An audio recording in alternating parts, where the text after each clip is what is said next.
बहुत समय पहले की बात है। किसी गांव में एक सम्राट था। उस सम्राट के पास सब कुछ था। बेशुमार दौलत थी, अच्छी प्रजा थी जो उसका ख्याल रखती थी, उसके आदेशों का पालन किया करती थी, और वह भी अपनी प्रजा का खूब ध्यान रखा करता था। उन्हें कभी किसी चीज की कोई कमी महसूस नहीं होने देता था। कहने को तो सम्राट के पास सब कुछ था, किसी चीज की कोई कमी नहीं थी, लेकिन उसका मन कभी किसी एक काम पर नहीं टिक पाता था। वह जब भी किसी भी चीज को करने का प्रयास करता तो उसका ध्यान कहीं भटक जाता है। इस चीज को लेकर वह बहुत चिंतित रहता था। कई बार वह अपने बगल के राज्य के राजाओं से भी मिला था और सभी ने उसे अलग अलग राय दी थी। सभी ने उसे अलग अलग तरीके बताए थे। जो भी तरीके उस सम्राट में सुने थे उन तरीकों को अपने जीवन में उतारा, लेकिन उन उपायों से उसे कोई लाभ नहीं मिला, जिसके कारण वह हमेशा चिंतित रहता है, परेशान रहता। कई बार तो रातों को नींद नहीं आती और वह केवल करवटें बदलता रहता। एक दिन सम्राट के कानों तक बात पहुंची कि उसके राज्य में एक ऐसा असाधारण व्यक्ति है जिसके शब्द अनमोल है, जिसके एक एक शब्द में जीवन का रहस्य छुपा है, जीवन का सत्य छुपा है, और उस व्यक्ति से मिलने के लिए लोग दूर दूर से आते हैं, क्योंकि हर व्यक्ति की समस्या का समाधान वह बहुत ही सरलता और आसानी से करता है। यह बात सुनकर सम्राट बहुत प्रसन्न हुआ। उसे लगा कि अब उसके सवालों का जवाब उसे मिल जाएगा। इतनी तारीफ सुनकर सम्राट ने यह तय किया कि वह तुरंत ही जाकर उस व्यक्ति से मिलेंगे और उसे यह भी पता चल जाएगा कि जो लोग उनकी इतनी तारीफ कर रहे हैं क्या वह सच है या नहीं। अगले दिन सुबह सुबह सम्राट उस व्यक्ति से मिलने के लिए निकल गया। रास्ता कुछ ज्यादा ही लंबा था, जिस कारण सम्राट ने बीच रास्ते में आराम किया। वहां पर उपस्थित हर कोई उस व्यक्ति के बारे में जानता था। जब सम्राट ने उनसे उस व्यक्ति के बारे में पूछा तो वे लोग उस असाधारण व्यक्ति की खूब तारीफ कर रहे थे। कभी सम्राट ने सोचा कि लगता है यह व्यक्ति बहुत बुद्धिमान है, बहुत ज्ञानी होगा और प्रभावशाली व्यक्ति होगा, अन्यथा हर कोई उसकी इतनी तारीफ नहीं करता। जरूर ही उस व्यक्ति में ऐसी कोई बात अवश्य है जिसके कारण हर कोई उन्हें जानता है और उनकी तारीफ कर रहा है। उस व्यक्ति की तारीफ सुनकर सम्राट के मन में उस व्यक्ति से मिलने की उत्सुकता और अधिक हो गई। अब वह सम्राट जल्द से जल्द उस व्यक्ति से मिलना चाहता था, जिसके कारण वह आगे का सफर तय करना शुरू कर देता है। जैसे तैसे वह सम्राट उस व्यक्ति के आश्रम पहुंचा, पर आश्रम में उसे कोई नजर नहीं आया। आश्रम के पीछे छोटा सा बगीचा था। जब सम्राट वहां पहुंचा तो उसने देखा कि एक माली बगीचे में काम कर रहा था। उसका पूरा शरीर मिट्टी से लथपथ था, पैरों में कोई चप्पल नहीं थी। इसको देखकर सम्राट ने माली से कहा, सुनिए महोदय, इस आश्रम के मालिक कहाँ हैं? मैं उनसे मिलने आया। इस पर वह माली जवाब देते हुए कहता है, श्रीमान, आप अंदर बैठे, मैं उन्हें बुलाता हूं, वह जल्द ही आपसे मिलेंगे। माली की यह बात सुनकर सम्राट अंदर कुटिया में जाकर बैठ गया और उस असाधारण व्यक्ति के आने का इंतजार करने लगा।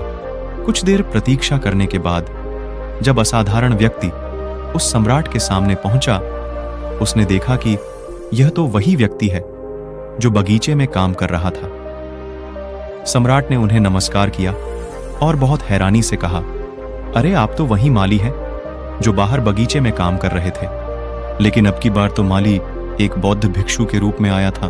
तभी बौद्ध भिक्षु सम्राट से कहते हैं, सम्राट, मेरा मजाक माफ कीजिए, मैं बगीचे में छोटा सा काम कर रहा था। मैं ही यहाँ का माली हूं और मैं ही वह असाधारण व्यक्ति हूं जिससे आप यहाँ इतनी दूर मिलने आए। कृपया करके अपने आने का कारण बताया।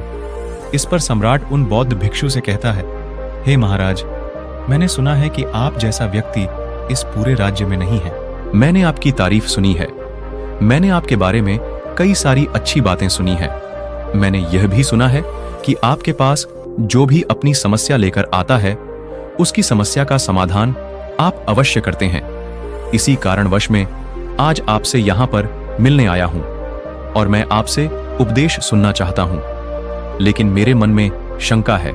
इस पर बौद्ध भिक्षु सम्राट से कहते हैं, कैसी शंका? इस पर सम्राट कहता है, मैंने बहुत से विद्वानों को देखा है, बहुत से ज्ञानियों को देखा है। वे जब भी चलते हैं तो उनके पास तरह तरह की ज्ञान की किताबें होती हैं। उनके पास ऐसा कोई ना कोई संकेत जरूर नजर आता है जिससे यह पता चल सकता है कि वे लोग ज्ञानी हैं। लेकिन आपके पास तो न कोई ज्ञान की किताबें हैं और ना ही कोई ऐसी कला के संकेत आपने नजर आ रहे हैं, लेकिन उसके बावजूद आप बहुत शांत नजर आ रहे हैं।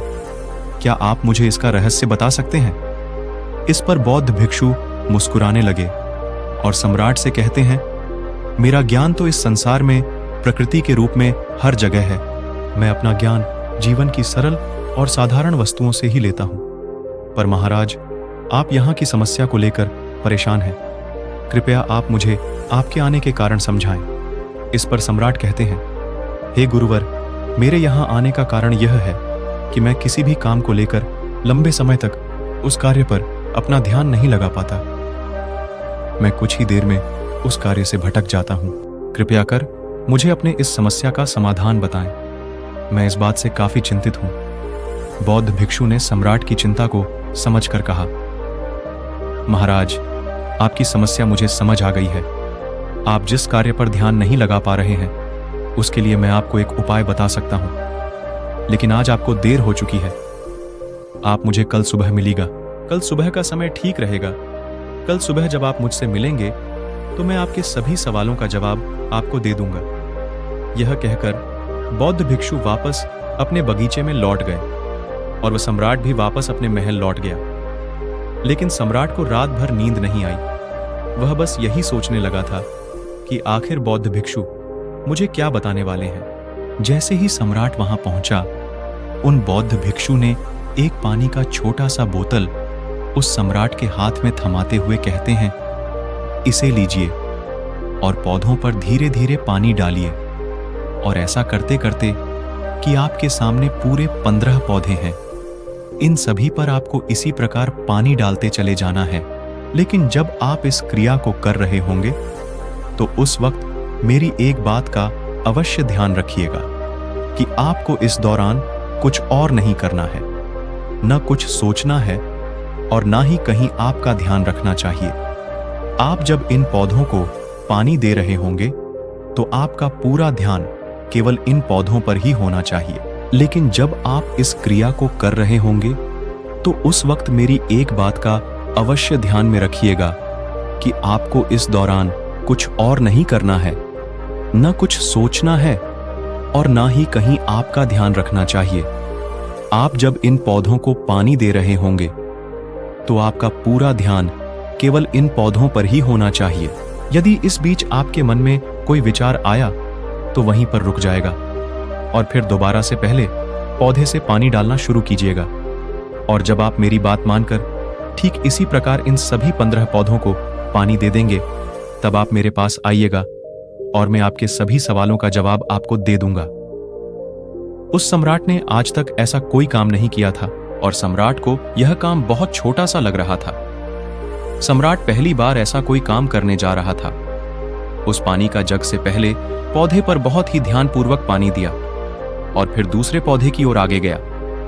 दूसरे पौधे पर भी उसमें ध्यानपूर्वक पानी दिया। फिर उसने तीसरे पौधे पर पानी देना शुरू किया ही था कि उसके मन में तरह तरह के विचार उत्पन्न होने लगे। उसे अपने महल का बगीचा याद आने लगा, जहां पर तरह तरह के फूल थे, तरह तरह के पौधे लगे हुए थे। तभी अचानक उस सम्राट को उन बौद्ध भिक्षु की बात याद आ गई। यदि मन में कोई भी विचार उत्पन्न हो तो उसे फिर से पहले पौधे से पानी देना शुरू करना होगा। तुरंत ही पहले पौधे के पास वापस पहुंचा और उसने फिर से पहले पौधे को पानी दिया। दूसरे पौधे को उसने फिर से ध्यानपूर्वक पानी दिया। जैसे ही वह तीसरे पौधे पर पहुंचा, उसके मन में फिर से कई तरह के विचार उत्पन्न होने लगा। अब की बार यह सोच रहा था, पता नहीं मेरे बिना मेरे साम्राज्य में क्या हो रहा होगा। और अब की बार सम्राट को बहुत क्रोध आने लगा। उसने सोचा कि आखिर में यह छोटा सा कार्य क्यों नहीं कर पा रहा हूं। वह तुरंत ही फिर से पहले पौधे के पास पहुंचा। उसने अब की बार बहुत ध्यानपूर्वक पहले पौधे को पानी दिया। दूसरे पौधे को भी ध्यानपूर्वक पानी दिया। ऐसे करते करते अब की बार सम्राट करीबन 5 पौधों में बहुत ही ध्यानपूर्वक पानी दे चुका था। लेकिन अब की बार जैसे ही उसने छोटे पौधे पर पानी देना शुरू किया, उस पानी को देखकर सम्राट के मन में नदी के विचार उत्पन्न होने लगे और सम्राट अब बहुत परेशान हो चुका था। जितनी बार वह पौधों को पानी देने का प्रयास करता है, हर बार बार असफल हो जाता है। उसका मन उतना ही ज्यादा व्याकुल होता जाता है और वह खुद पर क्रोधित हो जाता है। सम्राट यह बात बहुत अच्छी तरह से जानता था कि वह वैद्य भिक्षु उसकी परीक्षा ले रहे हैं। वह बहुत बुद्धिमान था। इस कारण उसने उन बौद्ध भिक्षु के सभी नियमों का पालन करना जरूरी समझा। सम्राट जितनी बार भी कोशिश करता है, हर बार वह असफल हो जाता। उसका मन उतना ही ज्यादा व्याकुल होता जाता है, हमेशा खुद को किसी न किसी विचार में उलझा हुआ पाता। ऐसे ही करते करते सुबह से शाम का वक्त हो चुका था, लेकिन अब तक वह सम्राट पूरे 15 पौधों में पानी नहीं दे पाया था। जब बौद्ध भिक्षु लौटकर शाम को वापस आश्रम लौटे तो उन्होंने देखा कि वह सम्राट थक हार कर बैठा हुआ है और तरह तरह की बातों में उलझा हुआ है।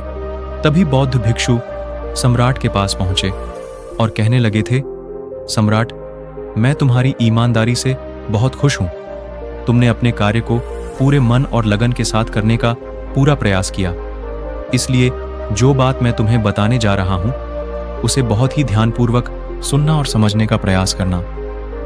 जब हमारा मन विचारों से खाली हो जाता है, तब उसमें मन का असली स्वरूप नजर आता है। तब साधारण से साधारण सा काम भी हमें ज्ञान और शांति देता है। इस पर सम्राट उन बौद्ध भिक्षु से कहता है, हे महाराज, पर यह कैसे संभव है? जब भी कोई कार्य करता हूं तो मन में कई तरह के विचार उत्पन्न होते हैं और मैं उन विचारों में फंस कर रह जाता हूं और वहां से बाहर निकलने का कोई रास्ता मुझे नजर नहीं आता है। तभी बौद्ध भिक्षु मुस्कुराने लगे और सम्राट से कहते हैं कि सम्राट, तुम पौधों में पानी नहीं डाल रहे थे, तुम तो जल्दी जल्दी अपने इस कार्य को बस खत्म करना चाहते थे। तुम्हारे मन में तो यह विचार उत्पन्न हो रहा था कि तुम जल्दी से जल्दी इन 15 पौधों में पानी दे दूं और उसके बाद तुम मुझसे मिल सके, मुझसे अपने प्रश्नों का उत्तर जान सके। किसी कारणवश यह कार्य तुम्हें बोझ सा प्रतीत हो रहा था, मानो मैंने तुम्हारे कंधों पर एक बोझ रख दिया हो, और यही कारण है कि तुम अपने आप को इस पल में रोक नहीं पाए। जब हमारे सामने रखा हुआ कार्य बोझ लगता है तो हम उसे बस जैसे तैसे खत्म करना चाहते हैं, और उस काम को करते समय हम अपना पूरा ध्यान उस कार्य पर नहीं दे पाते। किंतु अगर तुम इस पल के महत्व को समझ पाते, इसके महत्व को महत्व दे पाते और केवल पौधों और पानी पर ध्यान देते, तो तुम्हें कोई भी विचार परेशान नहीं कर पाते। इस पर सम्राट कहता है, हे महाराज, मुझे आपकी यह बात समझ में आया ही है कि मैं जल्दी जल्दी इस कार्य को खत्म करके आपसे मिलना चाहता था, जिस कारण मेरा मन इस कार्य में पूरी तरह से नहीं लग सका। लेकिन यह एक पल है जो हम जी रहे हैं। कुछ पल में रहना बहुत कठिन है क्या? मुझे इसके लिए कोई तपस्या या तप करना होगा? इस पर बौद्ध भिक्षु एक बार फिर मुस्कुराने लगे और सम्राट से कहते हैं, जो शांत मन की तलाश तुम कर रहे हो, वो शांत मन तो पहले से ही मौजूद है। वह तो पहले से ही तुम्हारे भीतर है। इसके लिए तो तुम्हें कहीं भी जाने की कोई आवश्यकता नहीं है, और ना ही तो कहीं शांत जगह जाने की आवश्यकता है। इसके लिए कुछ जरूरी है, तो वह है अपनी सांसों पर ध्यान देना। इसलिए अपनी सांसों पर ध्यान देना सीखो। हम किस तरह से सांस ले रहे हैं और किस तरह से त्याग रहे हैं, इस बात को देखने और समझने का प्रयास करें। तब तुम्हें यह समझ में आ जाएगा कि तुम्हारा शांत मन तो तुम्हारी सांसों के साथ ही बना हुआ है। उसके बाद तुम चाहो तो कोई भी कार्य करते वक्त भी अपनी सांसों पर ध्यान दे सकते हो। आप उसे पूरे मन से करने का प्रयास करो, जिससे तुम्हारा मन एकाग्र होगा, और जब तुम्हारा मन एकाग्र होगा तो तुम चाहे कोई भी कार्य क्यों ना करो, फिर चाहे वह छोटा हो या बड़ा, तुम्हारा मन में पूरी तरह से विलीन हो जाएगा और वह कार्य तुम्हें शांति और ज्ञान भी प्रदान करेगा। जब तुम कहीं चल रहे हो, कोई ऐसा कार्य कर रहे हो, तो तुम्हें अपनी सांसों पर ध्यान देना चाहिए, या कोई भी ऐसी क्रिया जो तुम्हें वर्तमान से बांधे रखे। इसका एक और तरीका है, 2-4 मिनट अपने आसपास की प्रकृति पर गौर करो, देखो कि क्या चल रहा है तुम्हारे आसपास। इससे तुम वर्तमान में आ जाओगे। फिर तुम अपने कार्य को जल्दी जल्दी बस यूं ही खत्म नहीं करके, ऐसे समय पर हमारे मन में किसी प्रकार की कोई विचार उत्पन्न नहीं हो पाते, और जब हम ऐसा करते हैं तो कर्ता और कर्म एक हो जाते हैं और हमारे भीतर की जो शांति है वह प्रकट होने लगती है।